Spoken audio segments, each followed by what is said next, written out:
Of love that never found his earthly close, what sequel? Streaming eyes and breaking hearts, or all the same as if he had not been? Not so. Shall error in the round of time still father truth? Oh, shall the braggart shout for some blind glimpse of freedom work itself through madness, hated by the wise, to law, system, and empire? Sin itself be found the cloudy porch oft opening on the sun, and only he, this wonder, dead, become mere highway dust, or year by year alone sit brooding in the ruins of a life, nightmare of youth, the spectre of himself? If this were thus, if this indeed were all, better the narrow brain, the stony heart, the staring eye glazed o'er with sapless days, the long mechanic pacings to and fro, the set grey life and apathetic end. But am I not the nobler through thy love? O 3 times less unworthy!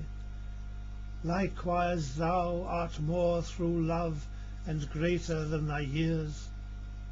The sun will run his orbit and the moon her circle. Wait, and love himself will bring the drooping flower of knowledge changed to fruit of wisdom.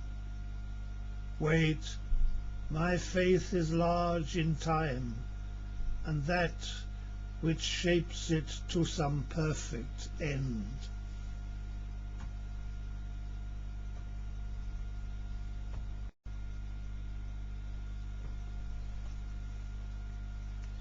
Will someone say, then why not ill for good? Why took ye not your pastime? To that man my work shall answer, since I knew the right and did it. For a man is not as God, but then most godlike, being most a man. So let me think 'tis well for thee and me, ill-fated that I am. What lot is mine whose foresight preaches peace, my heart so slow to feel it? For how hard it seemed to me when eyes, love-languid through half-tears, would dwell one earnest moment upon mine, then not to dare to see, when thy low voice faltering would break its syllables to keep my own full tuned, hold passion in a leash, and not leap forth and fall about thy neck, and on thy bosom, deep desired relief, rain out the heavy mist of tears that weighed upon my brain, my senses, and my soul. For love himself took part against himself to warn us off, and duty, loved of love, oh, this world's curse, beloved but hated, came like death betwixt thy dear embrace and mine, and crying, who is this? Behold thy bride, she pushed me from thee.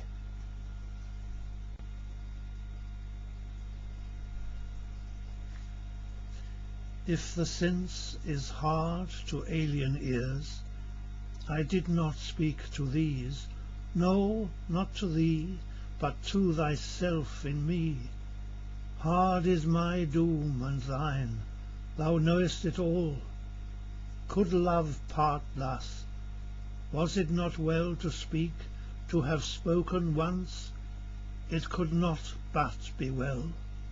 The slow, sweet hours that bring us all things good, the slow, sad hours that bring us all things ill, and all good things from evil, brought the night in which we sat together and alone, and to the want that hollowed all the heart gave utterance by the yearning of an eye that burned upon its object through such tears as flow but once a life. The trance gave way to those caresses when 100 times in that last kiss, which never was the last, farewell like endless welcome lived and died. Then followed counsel, comfort, and the words that make a man feel strong in speaking truth. Till now the dark was worn, and overhead the lights of sunset and of sunrise mixed in that brief night, the summer night that paused among her stars to hear us, stars that hung love-charmed to listen. All the wheels of time spun round in station, but the end had come. Oh, then, like those who clenched their nerves to rush upon their dissolution, we too rose there, closing like an individual life, in one blind cry of passion and of pain, like bitter accusation even to death, caught up the whole of love and uttered it, and bade adieu for ever.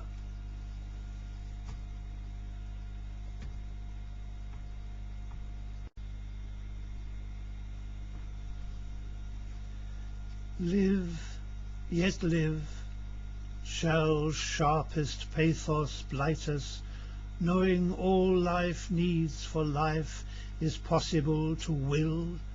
Live happy, tend thy flowers, be tended by my blessing. Should my shadow cross thy thoughts too sadly for their peace, remand it thou for calmer hours to memory's darkest hold, if not to be forgotten, not at once, not all forgotten.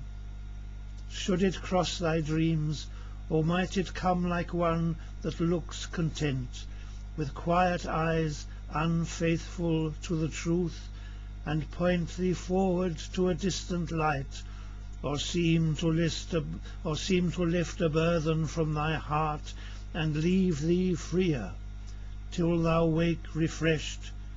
Then, when the first low matin chirp hath grown full choir, and morning driven her plough of pearl, far furrowing into light the mounded wrack, beyond the fair green field and eastern sea.